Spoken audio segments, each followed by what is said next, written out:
Over the past decade, there has been as high as a 4,000% increase in children being referred to so-called gender clinics across the United States. I was one of these children. My name is Chloe Cole, and I am an 18-year-old former transgender child. I transitioned from the age of 12 up until 16 when I realized it all was a lie.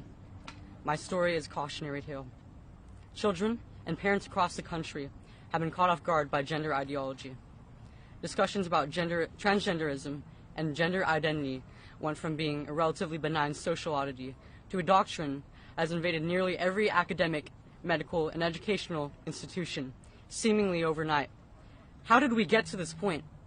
How did we get to the point where nearly every pediatric institution in the country considers it best practice to remove the healthy breast tissue of children while administering drugs typically used to chemically castrate high-risk sex offenders?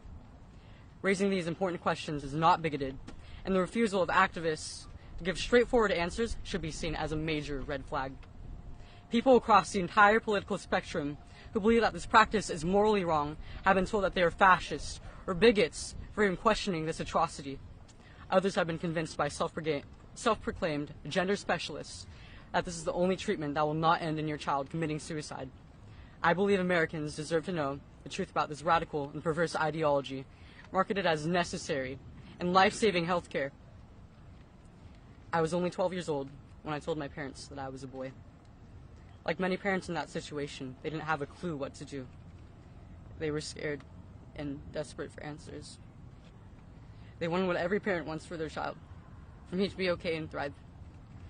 At 13 years old, on the advice of so-called medical professionals, I was put on puberty-blocking medication, and only a month later, I was given my first testosterone injection.